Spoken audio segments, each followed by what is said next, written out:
Hi and welcome to the Teamcpnz Quick Connect podcast, where you can stay informed, keep connected and learn from each other along the way. I'm your team captain, Richard Greer, and on today's podcast, we catch up with Jeff Ormrod, who recently completed the Christchurch Marathon and in doing so set yet another PB, the fourth in 4 years at the event. But before we get to Jeff, it is May. It's May the 1st, which means only one thing.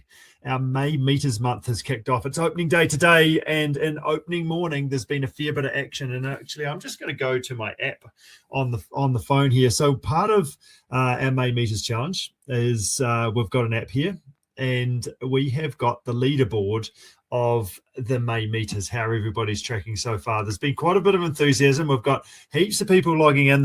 If you have just listening to this, as I say, it's May Meters. It's May 1 as I record this. You can jump in at any stage and you can backdate those Strava, Garmin files into the app, so then you can still be counted on what you're doing. So even if you've done stuff without being involved, you can still jump in there. So I just need to I'm going to take a screenshot right now, because as we count it up, we'll save that one because it might not last for very much longer. I am actually in the top 10. I don't know how that happened. Well, actually I do. It was a Zwift session this morning on our standard Friday morning Zwift session. And I think the only thing, so there's a few reasons why this happened, which we'll get to. But I need to give kudos for the person that's on the top of the pile so far is Brian Prestige from Timaru. He is currently sitting on, I'm recording this at 12:26 in the morning, noon on day one, and he has done 1,464 vertical meters so far. Word is that Brian is retired. Brian may be taking this seriously, so look out. Brian is at the top of the list. Baron is always keen for a bit of banter. He is currently on 1,067. He rode up the Alps climb on Zwift this morning. Tony is on 1,060. Shiraz, she's my favorite, actually, I'd have to say, for the May meters. She's done 864, but that's outdoor meters, so they're real life. Steph Levin, all these people that I've heard from before, she's currently on 551. Last year, if you've listened to her podcast, you might have heard her story about how her and her husband Matt went across to Aussie in May. Apparently, they're not doing any more trips to a store, any more holidays in May anymore, because it means that Matt has to go and climb up all the different hills that that Steph finds, because May is May Meters Month. And right behind Steph, I'm sitting on 451. Only one vertical meter in front of Sarah Vermeulen, who was our champion. She got second last year in her on-foot vertical meters. So I'll claim that, just one vertical meter ahead. Bailey Baker, Gary Downs has been outside. Alexis Collinson has been on the board. Jan Sipple, Victoria Gallagher. Great to see Victoria online as well. Mel Walker, Christina McGill, 4 vertical meters. Natalie Beath there as well. So one thing that's happened is that if you're using Strava as the upload tool, you may have to manually upload your meters. So the file will come through, but the vertical meters, you need to manually upload those into the app. So that is probably the only reason why I'm sitting in 6, but I'm claiming it right now. So be aware of that. The other quick story, our 2 first and second from last year. We had Nathan Moreland in second place with, I think, like 37,000 vertical meters, and Craig Gordon that clicked over the 40,000. I think he finished up with 41,000 vertical meters, something like that last year. Nathan, we sent them out to say, you guys can just join for free. Don't pay your $10. We'll just pay it for you. It's all good.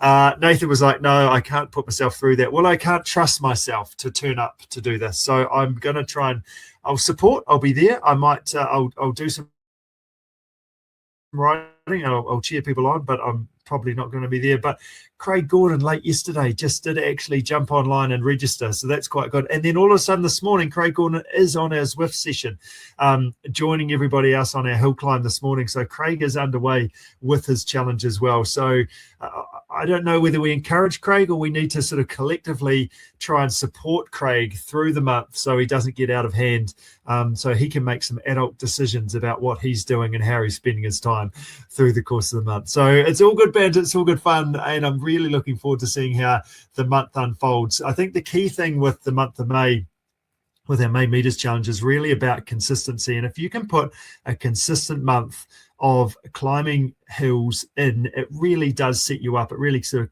kicks that fitness started. For me, I've sort of had a bit of time off, I guess, after coast to coast. So this is kind of a matter of getting out of that top paddock and trying to do a bit. And if you can not be sick, if you can do little bits and pieces, whether it's on an indoor trainer, whether it's a walk after tea, up the hill, around the block, all those things make a difference. So get out there, have some fun, have some adventures, and look forward to seeing what you get up to. We've got actually a big adventure planned with our Adventure Day on Sunday, and that's specifically on Sunday at the start of May, so then we can add some more vertical meters to the challenge, and it will be a hilly one too. So look forward to sharing that as we get back from that one. But go and enjoy this chat with Jeff around his marathon. Lots of cool stuff to learn from Jeff, who is a helicopter pilot and has a young family, balancing all those things to do his training and go and have an awesome day out. So keep in touch. Look forward to following your progress and sharing how you guys go over the next little bit. Righto, we've got Jeff Ormrod here on the show. Jeff has just recently completed the Christchurch Marathon, and since then, would you say you've been sitting in the top paddock, Jeff, for the last week or two? Yeah, pretty much, yeah. No, that's awesome. Hey, I needed to talk to you today because it's been really cool working with you over the past 6 months or so leading up into the Christchurch Marathon. You've done it a couple of times before. You were hunting a PB, and it was really cool on, I guess, the different things that we did, how much you learnt, and I guess just sharing that process around how you trained and how the marathon went. So I guess before we get too much further, what was the goal for the marathon this year? Yeah, well, the goal, I suppose, apart from a PB or a time goal, was pretty much just to leave it all out there, really. Like I said to you, my wife each year sees everyone come over the line sort of 3 hours 15 or faster, absolutely poked, and she reckons that I come over looking like that I've got a bit more to give. So that was the goal this year, to pretty much come over the line absolutely knackered. So that was achieved. And was it achieved? So your wife was happy with the effort? Yeah. She said it's the first time she's seen me sit down after the marathon. So I was done. Yeah, I'd had enough.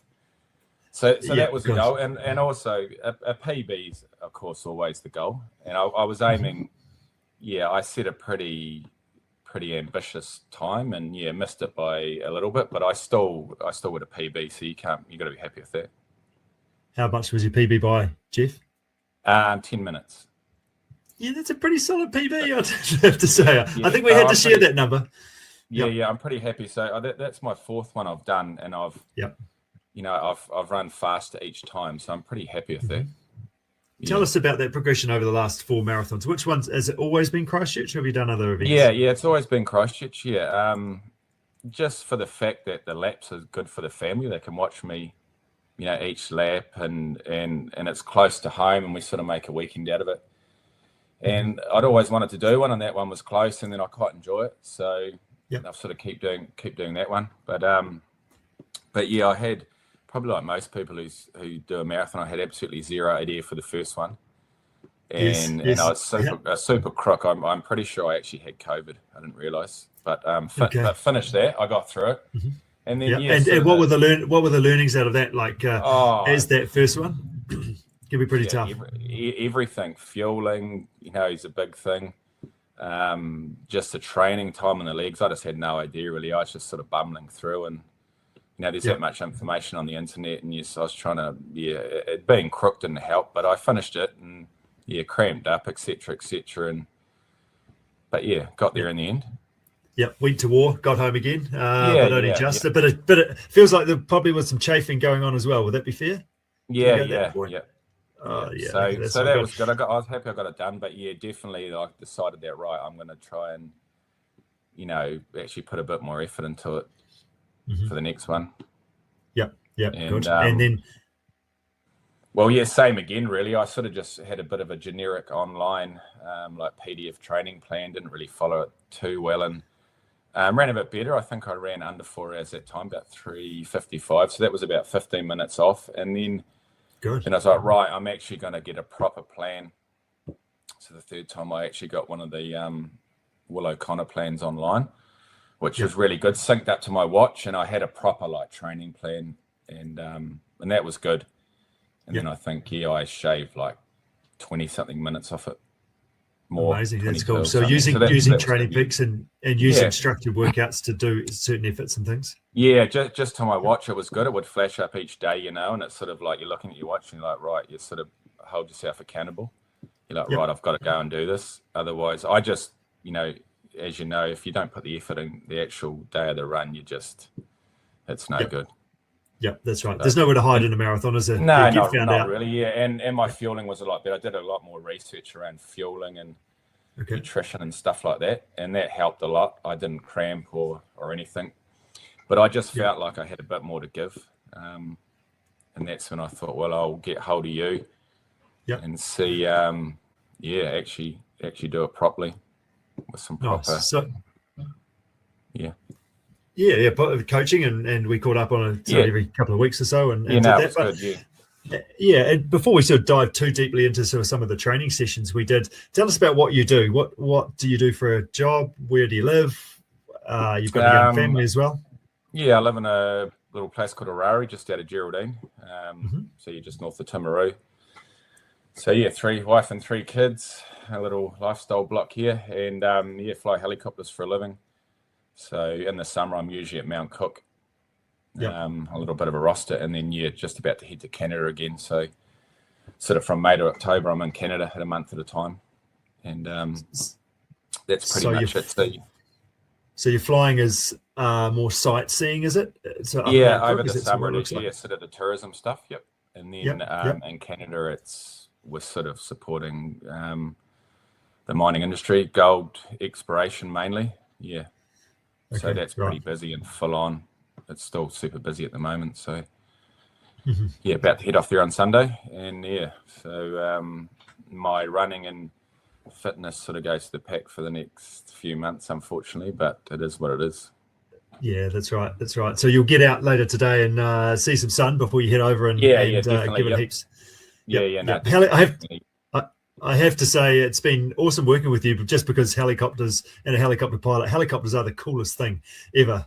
So maybe my kids don't really think that. They couldn't care less, apart from my youngest one. But no, it's good. Yeah, I've been doing it for a long time now, so it's sort of become a bit of a job. But it's definitely a good job for sure. Yeah, good stuff. That's awesome. So in terms of your training, like, where would you say that we started? Give us a bit of a background in terms of where you were coming into that. Like I said, I'm coming out of that Canada season, so I'm pretty unfit. It's the same each year. I sort of start. It takes me a while to get back into it. When I contacted you, and I've sort of just work. I got onto you early, so we sort of just worked our way through it and built a bit of a base. But it's sort of the same each year. Around that sort of November, I sort of start getting back into it each year. Yeah, and what about from an injury perspective? How was your body? I mean, that's the thing. We've just got to start some running and get some resilience. Don't we get your body used to that? Yeah, it's pretty good. Yeah, apart from my back gives me a hard time, it's not too bad for running. I've been pretty lucky with the injuries, to be fair, which is good. Yeah, touch wood. Yep. So I just sort of ease my way back into it, and I enjoy running. Regardless if I'm training for a marathon, I'll be running anyway. So I just look forward to getting back into it and getting a bit of a routine going again. Nice. So in terms of your back, a lot of you that are listening this will sort of have seen Oscar's mobility routine. That's sort of become a bit of a go-to, and we did a bit of strength stuff as well. That's an everyday thing now. Like I'll do that for the rest of my life, I think. It just helps me get going in the morning, regardless of running. It's just really good for my back. Yeah. So that's been a really good thing I've taken out of it. Yeah, I should have been doing that a long time ago, but now it's just become a habit, so it's good. Good, that's so good. And it's really nice that it's movement type stuff, isn't it? Activating those muscles, turning it on, taking you through a range of movement as you go.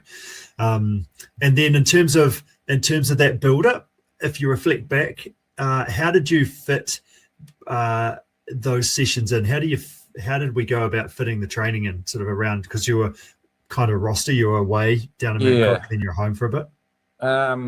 I tried to do a lot of it when I was at work, which was quite handy. We had a really bad bad summer or weather, so it was actually quite good. So we're back in Tysel quite early each day. Yeah.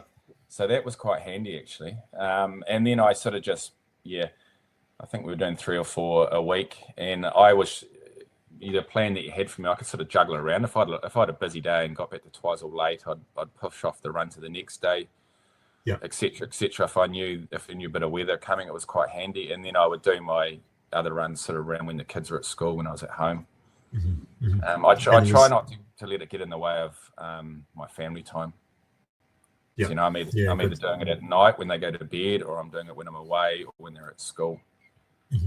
So the kids just don't see it because you are away, so you need to make that a priority. Yeah, that's a big thing for me. Every now and then on the weekends, if I had a longer run, I would do it. But I just try not to let it get in the way of my family life because I'm away so much, Yeah, good stuff. But that worked well, and it's like anyone who's busy. Some days it's hard. You get back later after a long day at work, but you put your shoes on and go for a run, and once you're into it, you're right. Did you ever turn around and go, I'm cooked and I need to go back home again after any of those sort of later runs? Not really. I think I only really had a couple. I did your 15-minute rule, but I pretty much gutsed it out, I sort of put my shoes on and then I sit there. I'll put all my running kit on. I'll sit there for 15, 20 minutes, and I'm like, well, I've got all my stuff on. I'll just go. And 9 times out of 10, you're like, right, I'm going to go and do that 15-minute rule, and then you actually get into it and you carry on. That's right. It is interesting. I'm sort of almost visualizing that, putting your running shoes on, and I'm the same thing. Sometimes I put my running shoes on and I fall over and I'm in the fetal position going, I really need to go for a run, but I really can't be bothered. but once you get out there, it's okay, isn't it? Yeah, no, it's fine. Yeah, once you get it. And like I said, it was good having you helping me, because I sort of felt like you're like the teacher, and you haven't done your homework.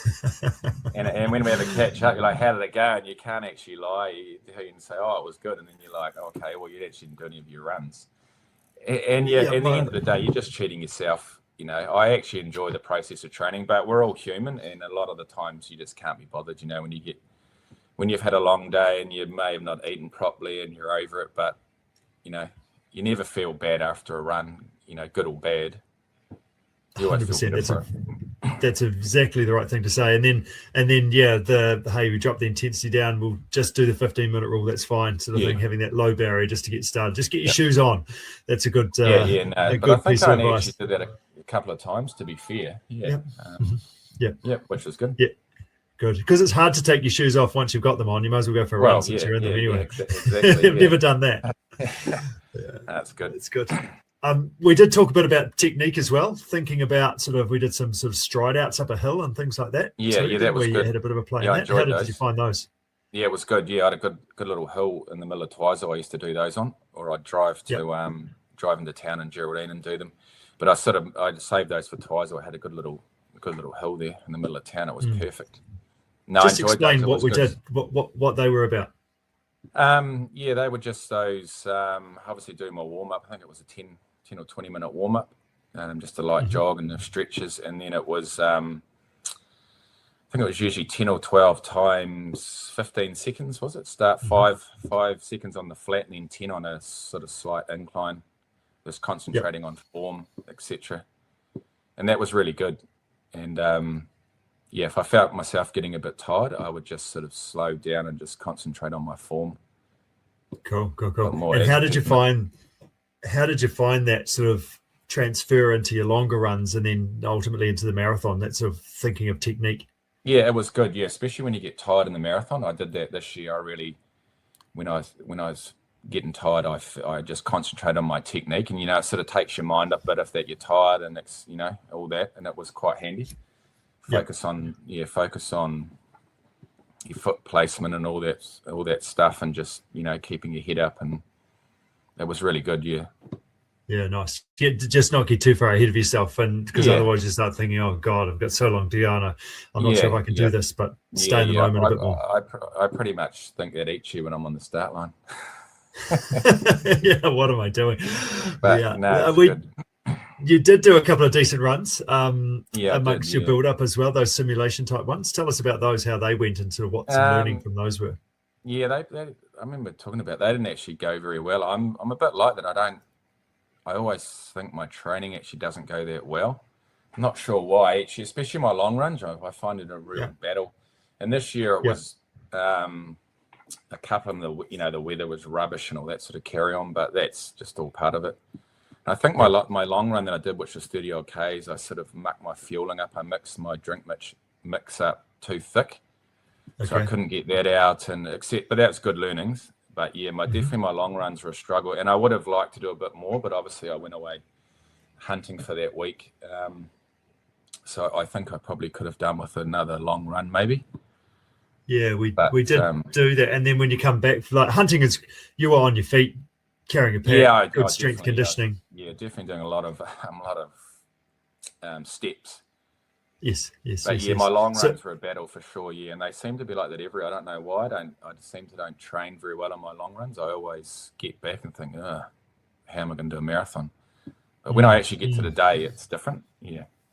Yeah, which is, that's good to know. It doesn't have to go perfectly all the time, but it's the taking away the learnings, isn't it? It's much of showing your body what it's about, but mentally getting up for it and being up for the next one, being up for the key day and learning about that nutrition is really definitely good. That fueling, the mixing up the drink was good. That was a good learning. I tried to mix it up thicker to try and get a little bit more in a smaller bottle, but it didn't work. Right. So that was good for the day, yeah. Yep, and then on the day nice. I had it mixed up, a good consistency. So since we're talking about fueling, let's just touch on that. What did you do for your marathon? How did you do that? I used that pure, was it nutrition, that race fuel, that new stuff they brought out, which I found really good. I've never really liked the gels. I've been through all of them, and I sort of found the couple that I like, but I just, once I got onto that, I just found it a lot easier to get all the carbs and electrolytes and salts and everything all in one. And the only downside is you had to carry a little bottle the whole way, but I'm used to running with my phone, so I sort of quite like running with something in my hand, so that wasn't really an issue. But that was good, so I just had those one little bottle per lap. Yep, and you had it on the special needs drinks table kind of thing. Yeah, special needs. Like I was telling you, they actually, I had them all, when I dropped them off in the morning, I had them all on the one aid station, obviously at different Ks marked on, but the same aid station. And then when I ran around the first lap, I was like, there's only 2 bottles there, not 3. And they'd actually put one on one of the wrong tables. But I managed to find it, which was good. Yeah, it was actually at the last aid station before the start of the lap, so it wasn't a big deal. But I actually had like a pouch of gels, like 100-gram one that Amy had in with the kids, just in case my drinks did get lost, so I could grab that. But I didn't need to in the end. But no, that race fuel's good. Yeah, I've used it in that half marathon build up I did too, and I rated it. I just don't like gels. Yes. So easy to get down, and I feel like I can get more carbs in and tolerate it on my gut than I can with gels. Yeah, which is awesome, isn't it? Just getting that carbohydrate in, and especially you didn't have a great big drink bottle; you were just carrying a little drink bottle, picking up a new one every lap. It was a little pump mini, 400 mils, and I think I had about 75 grams or something in there. Yep. And plus, I was having the electrolyte drink, so there's a few extra grams. So I might have been getting 80 or something. Like I'm no expert, but roughly about that per hour, and which is pretty good. That's pretty good for me. Yeah. Yeah, and this was actually the first year that I didn't have to stop to go to the toilet once, so that was good. In terms of you drank too much in the past, too much fluid. Yeah, too much, and the gels on my guts. So So that was good. I didn't have to stop at all. So that was good. Yeah, nice. You mentioned you did a build-up event. We talked about that, like just having a day to put your toe on the start line. Tell us a bit about that one. Yeah, that was awesome. Yeah, that was the Ashburton River Trail Run. It was a really cool event, actually. Just a new event, isn't it? It's only been run a couple of years or so, but it feels like they do a pretty good job of it by the sounds of things. Yeah, they do. Yeah, there was actually not a bad turnout there, but it was a beautiful day, and that was awesome. Yeah, so that went really well. I run a good time and something different on the trails, and that was awesome. It was a really good event. Like, I'll do that again regardless. It was awesome. Cool. Have you run many half marathons before? Yeah, I've run quite a few over the years. And how did the time go of that half marathon compared to the others? Yeah, pretty similar. I think I did a 1:36 something, and that's pretty similar. think that's close to a PB I got a long time ago. Yeah, and that was on a Which trail. is pretty good. I was pretty happy with that. Yeah. And did you? How'd you go overall in the field? Yeah, I got third actually, which is for a battler who just does a bit of running. Obviously there was no guns there. Oscar Baines wasn't there, but it was a bit of a different experience to actually being out in the front of a running race like that.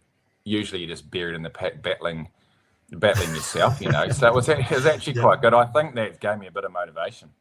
So yeah, that was pretty awesome. Yeah, that's cool. So was it out and back on the river trail? Was it? Yeah, it's sort of it went out and then it ran up. I think is it Beach Road or Coast Road or something, and it went all the way up. Quite a long section on the road. Then you came back down like the mountain bike trail. Okay, yeah, that was awesome. So you did.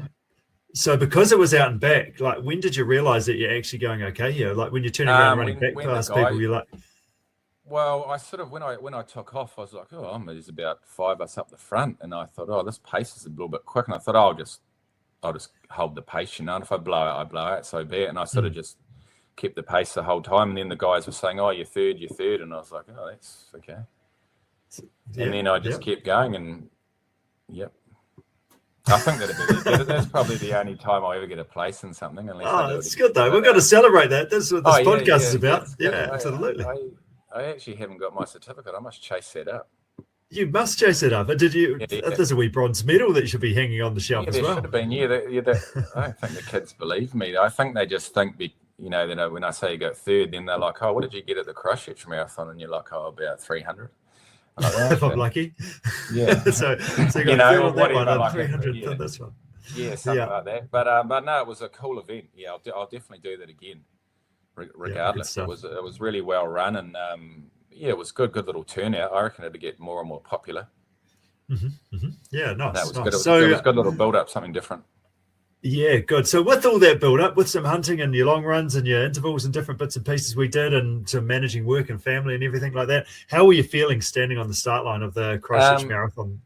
Yeah, good. I always feel good. I am excited. I'm always a bit apprehensive of the pace I set that I want to run. Like, I think I set my goals are probably a bit too high, but I'd rather do that and blow out than set a conservative goal. So I was good. It's just such what it's like. It's such an atmosphere, especially with 8,000 odd people lining up there. Yeah, it's good. And it was a good morning. And it was cool having a chat with people around you. And no, it was awesome. I was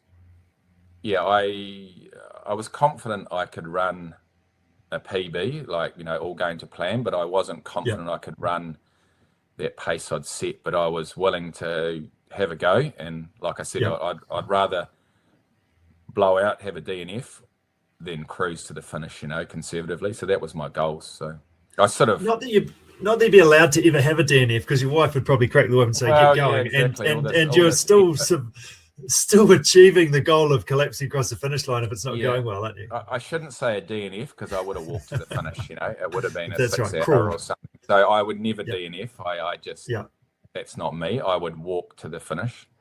Yeah. So but no, I'm always excited. I know there's just something about the atmosphere of so many people lining up. Yeah. And it's cool. I love it. It is super cool over those after the earthquakes and then COVID and everything that's gone on with the course that they've sort of developed and refined over the last few years, that Christchurch is coming back, isn't it? Like it was. Yeah, no, it's good. The numbers were pretty skinny there for a few years. So, and they've also changed the date rather than being deep in the middle of winter, etc. That's helped as well. So, had some good weather days. So, it's pretty exciting that just to line up and be involved in that atmosphere definitely brings it out of you. How was the start line? How was the first 500 meters or so? Sort of trying to find some space. Yeah, it's always a bit chaotic. This year I started a little bit further up the pack. I sort of started up round with the 3 hour guys, just because last year I started sort of my time I wanted to run, then you sort of got lost a little bit. So I started with sort of the faster guys, and that wasn't too bad. But there was people falling over in front of me, and it's pretty chaotic that first stretch. But I sort of found my rhythm, and then I was away you go. I tried not to look at my watch too much, but it's pretty hard. You're always sort of checking it, but But no, it And was good. Yeah. and you run. How was the first half marathon? The first 21 Ks. How did you go? So It was getting good. through that. I was going good. It's the same every Yep. year. You go so good for 30 Ks, or 30, and then it's the marathon starts. Like everyone says that, and you think, oh well, I'm just going to run this pace the whole time, and I feel good. But it's the same thing. Whenever you get to that, 30 Ks, I find that's when it really starts. I think the half marathon was good. Yeah, I was on track to my whatever I was aiming for then, and then same old story. And then everyone thins out a bit for the last 2 laps, and everyone's pulling off for the half marathon. And think, oh, that'd be quite good just to go left. Yeah, exactly. And I'm battling on around again and then around again. As part of that strategy to try and sort of hope that you were able to hold on a little bit more towards the back end was to do some walk run strategy as part of your marathon as well. How did that go for you? That was good. Yeah, so we had discussed obviously walking the aid stations for the first up to 32K, or I think that was around about the 31 or 32 where that third aid station was. Yeah, and that was really good. Yeah, it was interesting on the start line. I was standing next to a guy, and we had a bit of a yarn about our times, and we both agreed we're sort of going for roughly the same time, maybe a sub 3:20, and then we were pretty much just randomly naked, like running with each other off and on the whole race actually. And I would be in front of him. I would get to the aid station. I'd walk, and then he'd pass me. Then I would get in front of him, and etc. etc. And then at the end, he'd finish like a minute behind me or something. And we had a talk afterwards, and he said, "Oh, that's real interesting. Like he's run he's done a lot of running. He would have been, I think he's about 60 odd." And he was doing awesome. But he said that's really interesting because he'd see me stop, and then I would catch up. And then at the end of the run, we were pretty much neck and neck, and he ran all the aid stations. So for me, that's the first time I've done it. Like in previous years, I thought, I do not want to walk the aid stations. Like I thought I had to run it all. But I actually look forward to it. Initially it was hard to stop but I made a point. I stopped at every aid station right from the first one. Yeah, and it was good. You just got your water and drinking properly, and you had a mini break. Whether it was 10 seconds, 15 seconds. It was sort of, you look forward to it, and it got harder and harder as it went on. But by the last sort of 2 aid stations, it was quite hard to get going. But then obviously I ran the last 10K, so I never stopped. But I reckon it was a good strategy. Yeah. Yeah, nice. So it's a physical thing, isn't it? Like to reset your running, get your posture sorted, sort of thing, so you're not looking at your toes, and then also mentally just to go, okay, well, I only have to run that bit, and then I can get to there and then reset again. But that's the thing about making sure you like in the back end of your marathon over those last 10Ks, so it actually gets harder and harder to start. So that's why we sort of do it in the first half, set you up, and then just sort of empty the tank from here. Yeah, definitely. I wouldn't have got going in the last 10K. Yeah. If I stopped, I wouldn't have started again. Put it that way. I would have just sat down and had a few drinks. You wouldn't have. You would have got started again. It would have just been a bit to get started. Like it looks uglier and uglier, doesn't it? Cramping up, etc. Yeah, I would have to keep going. Otherwise, I was done. So. Yeah. But it was good. One of the key questions that we put on this podcast is how toasted were you? So for those that have looked at this before, we've actually got a new visual here. Okay. So and this is a homemade visual that I actually did this toasting. So toast number 1 is burnt. Yeah, it's a cinder. Perfect. Through to number 9, I'm just lightly toasted. So where would you put your sort of level of how toasted you were? I don't think I was a 1 quite. I reckon I would have been like a 2 or 3. I'd had enough by the end of it. Yeah. Maybe a 2.5. Well, that's what we want. Yeah, I definitely wasn't the 1 because I didn't fall over the finish line. But once I got through my medal, I sat down and I was done. Yeah. I think 2 is probably at 2.5 is quite a good level, isn't it? If you get to if you are at 1, you're probably crawling across the finish line. You're in pieces, aren't you? So that was what I wanted to do though. I achieved my goal. So good job, Jeff. That's awesome. Will you be back? What's next? Obviously, you've got some work to do, but what's after? What else have you got on the cards? I said, I'd quite like to do a few other things, trail runs, etc. Like obviously that mountain run, the coast to coast, I've always wanted to do. Yeah. But like you said, doing it in a team would be quite good. And and maybe. So is this a shout out to any kayakers and bikers out there? If anyone wants a battler, with a third place, like he's got a 3 next to his name. Third place, yep. I haven't quite run the sub 2 hour marathon yet, but I'm going to get those Adidas shoes next, and I should be in. I'm keen for that. Yeah, obviously it's not really a run, as you know, but I'm definitely, that's something I want to do, be part of the coast. I'd like to do it obviously one day, but it's obviously a big undertaking. Just maybe some trail runs. Mission Mount Somers I've always wanted to do. I've just never sort of got around to it. And Rootburn or Kepler or something. All the places I've sort of done a lot of flying over. I like to run. But I thought my marathon days were over, but I'd actually like to keep going until I don't set a PB, so maybe I'll have another go. I would quite like to, I don't know if it's going to be Christchurch or not, or somewhere different. Maybe I'll try a different marathon, not just, sort of not one with laps. Yes. Yeah, but definitely something. I like to have an event because it gives me, something to train for. Mm-hmm. And you're a better human as a result of that, aren't you? You sort of manage your life better, manage stress, exactly, and you're better after a run, aren't you? Well, it's good doing hard things too, That's what I tell my kids. So, I just enjoy the process, to be fair, of training and getting fit again, and just keeps me going, really. Good job. Well done. I'll end up coming back for Christchurch, I'm sure. Every year it comes around and I sign up, so. We'll see. Good stuff. I like that. Like, you haven't capped out yet. You haven't gone slower yet. So there's still more running to do. Maybe slide under that 320 next time. We'll see that. Yeah, that would be good. Yeah, I'm not getting any younger, but that guy next to me was 60 odd, and he was running the same pace as me. So I've still got 15 odd years to go. So we'll see how we go. Plenty of marathons yet. Well done. Yeah, that's brilliant. Yeah. Fantastic, Jeff. Hey, thank you so much for sharing, and well done on your marathon. But also, thank you. It's been super fun working with you and seeing that improvement along the way. And all the best for your winter season as we as you head away. Yeah, thank you. No, likewise. Yeah, I really enjoyed working with you. It's been awesome, and like I said, I've learned heaps. So it's been fun mission. You sort of feel like you're a professional athlete for a little bit. It's quite cool. Yeah, good. We'll claim that. I like it. Yeah, which I definitely am. No, good stuff. Okay, Jeff, take care. We'll catch up soon. Thanks, man. Yeah, bye.